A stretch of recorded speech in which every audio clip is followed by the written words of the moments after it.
Hi friends, welcome to my channel Telugu వంటకాలు జయ. మీ జయ ఈరోజు మీ ముందుకి పాతకాల పద్ధతిలో మన అమ్మమ్మలు నానమ్మలు పెట్టే విధంగా సంవత్సరం పాటు నిల్వ ఉండే విధంగా రోట్లో దంచిన మామిడికాయ తొక్కు పచ్చడండి.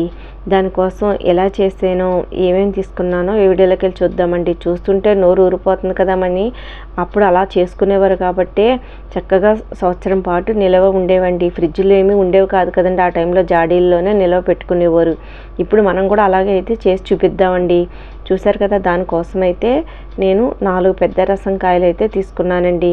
వీటిని శుభ్రంగా కడుక్కొని తుడుచుకొని ముక్కలు ఎలా కట్ చేసుకోవాలో ఏమేమి చేసుకోవాలో చూద్దాం రండి. చూసారు కదండి, అవి శుభ్రంగా కడిగి క్లాత్తో తడి లేకుండా తుడిచి కొంతసేపు ఆరిన తర్వాత అయితే అండి ముక్కలను అయితే ఇప్పుడు ఇలా కట్ చేసుకుంటున్నానండి చాకుతోని. మనం టెంకుతో కట్ చేసుకుని అవసరం లేదండి. ఆవకాయకి అయితే టెంకుతో సహా కట్ చేస్తాం కదా. ఇది తొక్కు పచ్చడి అండి. తురుము పచ్చడి కంటే ఈ తొక్కు పచ్చడి అయితే ఇంకా టేస్ట్ ఉంటుందండి. కానీ దీనికి ప్రాసెస్ కూడా చాలా సింపులేనండి చేసుకునే విధంగా చేసుకుంటే. చూసారు కదండి, ముక్కలు అయితే మనకు కావాల్సిన అంటే రోట్లో దంచుకోవాలి కదా. మరీ పెద్దవి అయితే మనకి దంచడం కష్టమవుద్ది అనుకుంటే ఇలా మీడియం సైజులో కట్ చేసుకోవాలండి. మొత్తం అన్నీ కట్ చేసేసుకున్నాను. ఇప్పుడు ఈ ముక్కల్ని మనం గిన్నె కానీ గ్లాస్ కానీ ఏదో ఒక దాంతో కొలత వేసుకోవాలండి. ఎందుకంటే దాన్ని బట్టి ఉప్పు కారం అన్నీ మనం కలుపుకోవాలి కదండి. ఆ విధంగా చూసారు కదా, నేను తీసుకున్న గిన్నెతో అయితే నాకు 6 గిన్నెలు ముక్కలు అయ్యాయండి. అలా ఫుల్గా వేసుకోవాలి. ఆ ముక్కలకి తగినట్టుగా ఉప్పు కారం ఏమేమి తీసుకున్నానో అంతా చెప్తానండి.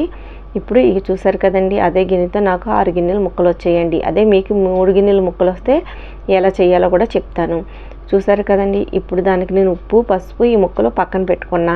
రోలు శుభ్రంగా కడిగి ఎండలో తడి లేకుండా ఆరబెట్టుకున్నానండి. దంచుకునే బండ కూడా మనం చేసుకునే ప్రతి వస్తువు తడి లేకుండా చూసుకోవాలండి. అప్పుడే మనకి పచ్చడి అనేది పాడవకుండా నిల్వ ఉంటుందండి. గరిటెలు కానీ మొత్తం మన పచ్చడి కోసం ఉపయోగించేవన్నీ చాకులు కానీ అన్నీ తడి లేకుండానే చూసుకొని ఎండలో ఆరబెట్టుకొని అప్పుడే చేసుకోవాలండి. చూసారు కదా, ఈ రోట్లో అయితే మనం కొంచెం ముక్కలు వేసి కొంచెం ఉప్పు పసుపు వేసుకొని ఇట్లా కచ్చా బచ్చాగా అయితే దంచాలండి. అంటే ముందు ఫస్ట్ కచ్చా బచ్చా దంచితే మళ్ళీ తర్వాత ఇంకొకసారి కూడా చేయాలండి మళ్ళీ ప్రాసెస్. అప్పుడు అది ఎలా చేయాలో చూద్దాం. చూసారు కదా, నేను 1 టేబుల్ స్పూన్ వరకు పసుపు తీసుకున్నానండి. చూసారు కదా, ఇలా వేసుకొని కచ్చాబచ్చాగా మనకి పైన తొక్క గుంజు కచ్చాబచ్చాగా నలిగే విధంగా ఇలా చేసి చూసారుగా ఎలా నలిగిందో. దీన్ని ఇప్పుడు ఒక బౌల్లోకి అయితే తీసుకుంటున్నానండి. ఇవన్నీ ఇలాగే మొత్తం ముక్కలన్నీ దంచేసుకోవాలి. తర్వాత ఏం చేయాలో చూద్దామండి. వీడియో అయితే అందరూ చూస్తున్నారు కానీ ఎవరు లైక్ చేయట్లేదండి. లైక్ చేయడం వల్ల వీడియో ఎక్కువ మందికి రీచ్ అవుద్ది. మంచిగా కామెంట్ పెట్టడం వల్ల కూడా ఎక్కువ మందికి రీచ్ అయ్యి నాకు సపోర్ట్ చేసిన వాళ్ళు అవుతారండి. చూసారు కదా, నేను ఎలా దంచి చూపించాను. మీరు కూడా అలాగే చేసుకోండి. ఇప్పుడైతే చాలామంది మిక్సీల్లోని పల్స్ మోడ్లో తిప్పేసి వెంటనే దానికి ఏం చేస్తున్నారు, ఉప్పు కారం కలిపేసి తాలింపు వేసేస్తున్నారండి. ఆ ప్రాసెస్లో చేస్తే మనకి బయట ఉంటే 1 నెల ఉంటుందండి. ఫ్రిడ్జ్లో పెట్టుకుంటే ఒక 2-3 నెలలు ఉంటుంది. అంతకుమించి ఎక్కువ రోజు అయితే నిల్వ ఉండదట. అప్పుడు మన పెద్దవాళ్ళకి ఫ్రిడ్జ్లో ఉండేవి కాదు కదండి. ఇలా చేసుకొని చక్కగా జాడీల్లో కానీ మట్టి కుండల్లో కానీ పెట్టుకొని మళ్ళీ పచ్చడి కాలం వచ్చే వరకు వాళ్ళకి ఉండేవండి. చూసారు కదా, ఇప్పుడు నేను మొత్తం ముక్కలన్నీ దంచేసుకొని ఇందులో వేసుకున్నాను. ఇలాగా మనం ఉప్పు వేసి దంచుకోవడం వల్ల అయితేనండి రసం అంతా చక్కగా జ్యూస్లా వస్తుంది కదా. అది మనం ఎంత గట్టిగా పిండగలిగితే అంత గట్టిగా మొత్తం అంతా పిండియాలండి. పిండేసి అప్పుడు రసాన్ని సపరేట్గా ముక్కలను సపరేట్గా ఎండలో మనం ఒక పూటంతా అంటే మార్నింగ్ నుంచి ఈవినింగ్ వరకు ఎండబెట్టుకుంటే అప్పుడు రసము కూడా ఎండలో పెట్టాలండి. ఈ ముక్కలు కూడా చక్కగా ఒక కవర్ మీద కానీ ఒక క్లాత్ మీద కానీ వేసి పలుచగా ఎండబెట్టుకోవాలండి. అలానే మరీ బాగా డ్రై అయిపోయిన అవసరం లేదండి. చూసారు ఎంత జ్యూస్ వచ్చిందో. ఈ జ్యూస్ ఉంటేనే మనకి పచ్చడికి గ్రేవీలా ఉంటుందండి. చూసారు కదా, ఇవన్నీ చూసారు కదా. ఇప్పుడు ఇవన్నీ తీసుకెళ్ళి పైకి వెళ్ళి మనం ఎండలో ఎండబెట్టుకుందామండి. చూసారా, రసం కాయలు అయితే మనకి జ్యూస్ ఎక్కువగా వస్తుంది. ఇలా చేసుకోవడం వల్ల మన మాగాయ పచ్చడి కంటే ఈ పచ్చడి చాలా టేస్ట్ ఎక్కువ ఉంటుందండి. ఇప్పుడు నేను ఒక కవర్ మీద ఈ ముక్కలన్నీ వేసి ఇలా పలుచగా అయితే ఆరబెట్టుకుంటున్నాను. ఈ జ్యూస్ని కూడా ఎండలో పెట్టి పైన ఏమీ పడకుండా ఒక క్లాత్ అయితే కప్పాను. చూడండి, ఈవినింగ్ కల్లా ఇలా ఎండేయి చాలండి. ఇప్పుడు వీటిని మనం తెచ్చేసుకొని మళ్ళీ తర్వాత ఇప్పుడు ఏం చేయాలో చూద్దాం. ఇప్పుడు అవి ఎండలోంచి తెచ్చాం కదండి, వేడిగా ఉంటాయి. పక్కన పెట్టుకుంటే అవి వేడి చల్లారుతాయండి. ఈ లోపల మనం తాలింపు అన్నీ రెడీ చేసుకుందామండి.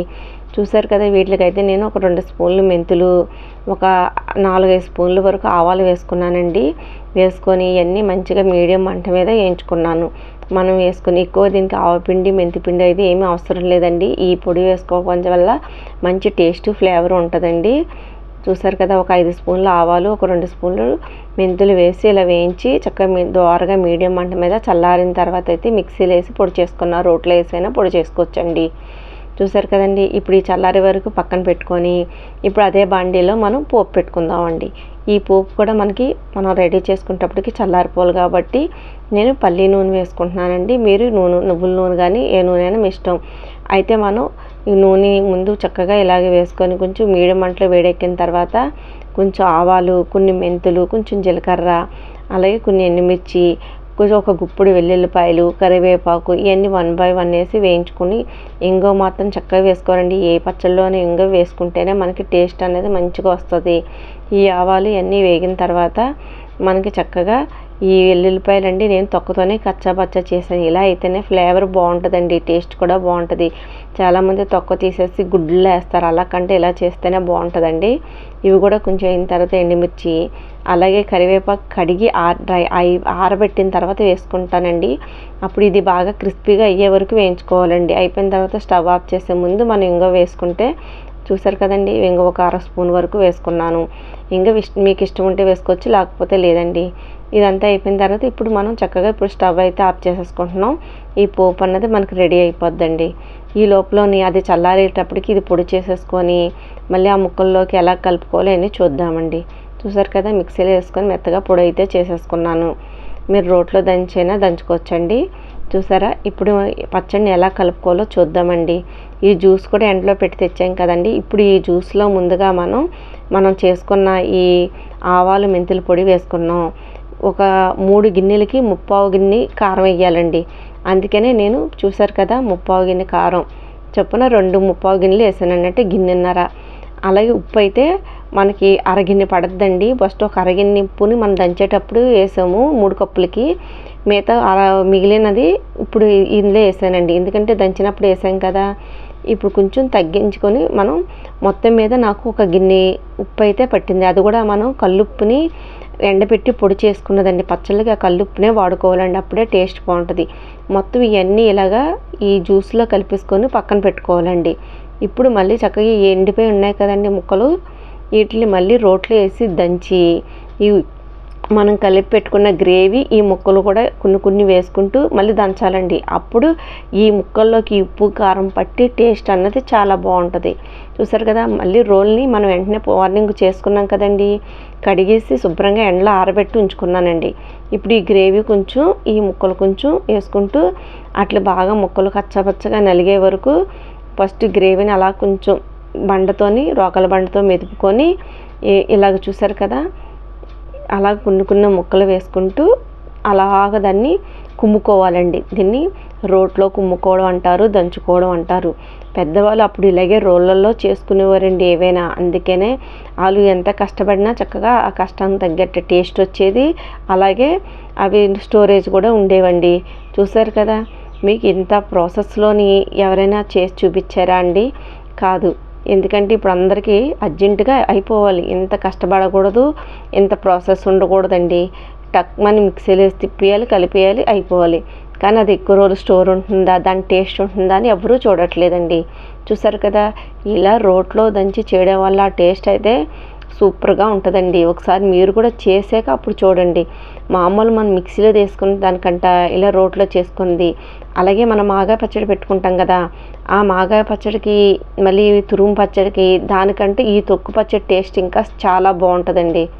మనకి ఈ రసంలోని గ్రేవీ కలుపుకోవడం, పులుపుదనం ఇవంతా చాలా బాగుంటుంది. చూసారు కదండి, ఇది నూనె కూడా మనకి 3 గిన్నెలకి 1.5 గిన్నె వరకు మనకి నూనె పడద్దండి. అలాగే నేనైతే 3 గిన్నెలు నూనె వరకు వేసాను. మనం తీసుకున్న గిన్నెతో 3 గిన్నెలు నూనె వేసుకొని సాలపోతే మళ్ళీ కొంచెం గోరెచ్చగా వేడి చేసి చల్లారిన తర్వాత మళ్ళీ కలుపుకోవచ్చండి. మొత్తం ముక్కలన్నీ ఇలాగే రోట్లో కుమ్మేసుకొని మొత్తం అంతా తీసేసుకున్నానండి.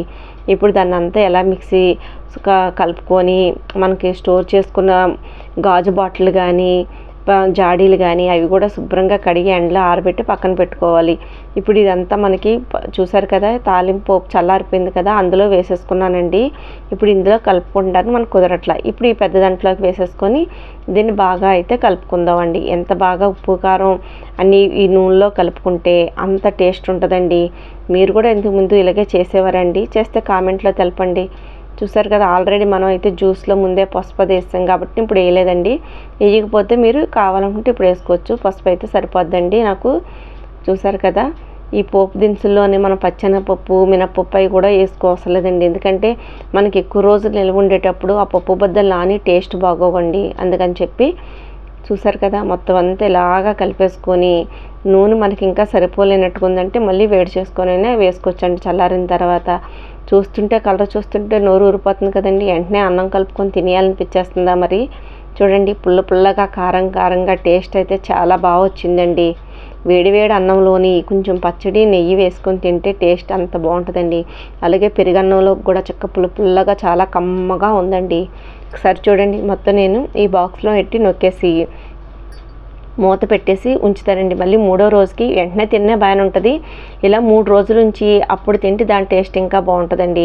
అప్పుడు ఒకసారి కలుపుకొని మళ్ళీ 3వ రోజున ఏమైనా మనకి కారం కానీ ఏమైనా సరిపోయినా కలుపుకోవచ్చు. అయితే నాకైతే నేను వేసిన కొలతల ప్రకారం అయితే పక్కాగా సరిపోయండి. చూసారు కదా, 6 కప్పులకి 1.5 కప్పు కారం, 1 కప్పు ఉప్పు, 6 గెంటి, అలాగే 3 కప్పుల నూనె అన్నీ వేసానండి. మెంతులు ఆవాలు కూడా మీకు చెప్పాను కదా. పోపు అంతే చూడండి. అలా పెట్టుకొని చక్కగా ఒక పెనంలోనే ఆ ఊర్పులో కలుపుకొని అన్నం తింటే టేస్ట్ బాగుంటుంది కదండి. Thank you for watching.